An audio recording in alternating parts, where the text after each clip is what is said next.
you so much. Now let's look at some other stories making the news this morning. The Independent Petroleum Marketers Association of Nigeria, IPMAN, has revealed ongoing investigations into the supply of adulterated premium motor spirit (PMS), also called petrol, across depots and stations in the country.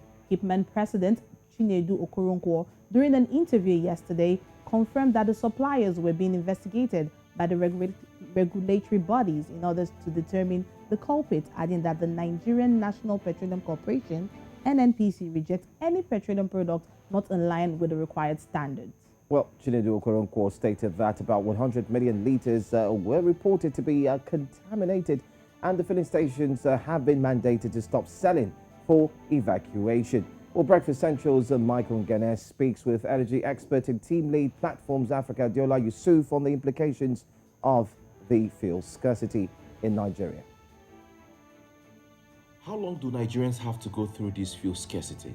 It's rather very, very unfortunate that we are where we are in Nigeria as a country, in terms of fuel distribution, a country that is the biggest, exporter of crude oil in Sub-Saharan Africa, a country that allocates 445,000 barrels, of crude daily to refineries, a country that has 4 refineries, with that same capacity, 445,000 barrels, capacity of crude capacity.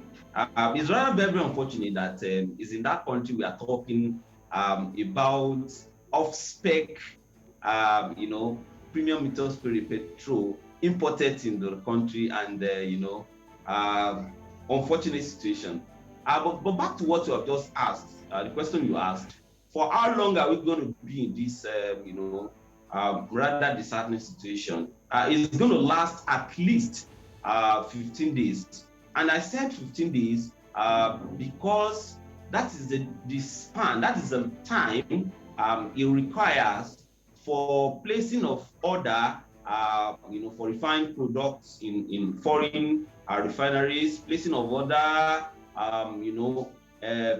loading the order from those refinery, shipping the order to Nigeria, offloading the mother vessel into smaller ones, then offloading those smaller vessels into a storage tank that they call the tank farm, and transporting those products from the tank farm to various filling stations across the country. So it takes at least 15 days for that cycle to complete. So whether we like it or not, it is efforts are on, we've been told, to mop up the off-spec product from the market. But adding this up to the number of days, so at least in the next 2 weeks, we'll still be in this situation. But what I would just say is that it is a cycle. It is something that has started and definitely is going to end.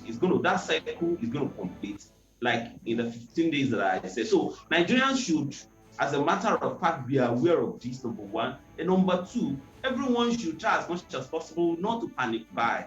We all understand now what is happening to the country. We all understand now that it's not that Nigerian fuel supply is running dry. We all understand that it was as a result of importation of off-spec products. So it is going to end. So if your all your need is just 5 liters, stick to that 5 liters.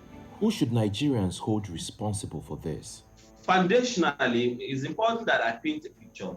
And the picture that I'm going to paint is that everyone that is in that value chain should be responsible. Let me start from the beginning of that transaction as a way of backgrounding.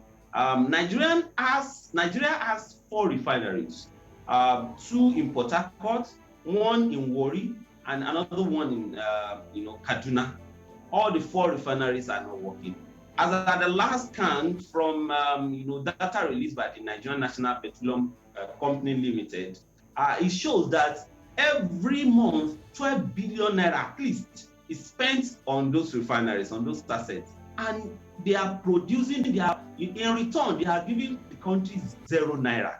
They are refining 0 products. So we were starting tracing the issue from those that made those refineries to run aground. That's number one. Then number two, because those refineries are not working, and like I said earlier, 445,000 barrels of crude are allocated to those refineries every day from the production done in country. So this 445,000 naira in the wisdom of those that started that is supposed to serve the local market.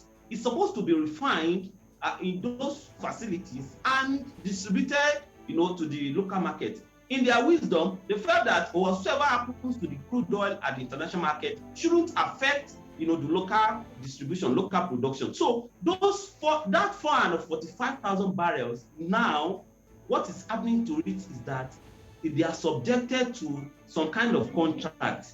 They call it direct sale, direct purchase. And the one that everyone will understand is what we call crude swap. Those products are given to refineries abroad or given to those that they felt, okay, they are contractors, call them contractors. And they are distributed to those contractors. And those contractors will take them abroad, to refineries abroad, and replace them, like the normal principle of swap, and replace them with the same quantity of refined product.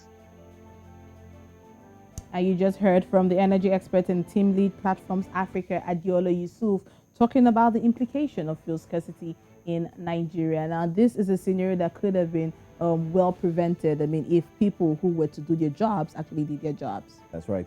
We always have this situation where when people decide to sleep on their jobs, then you have this situation that comes up as well. But most importantly, I like the fact that he says no need for panic buying.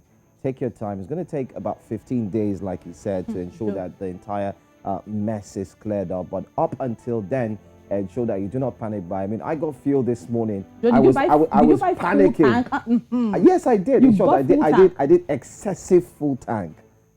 I was panicking. I was saying, where am I going to get fuel? Where am I going to get fuel? All through yesterday, I was going around looking for fuel. Wow, but this that must morning, have been quite emotional for you. So I'm sure you were so relaxed. I'm like, yeah, I think that issue has been moved out of the way. That's fine. Wow, so emotional.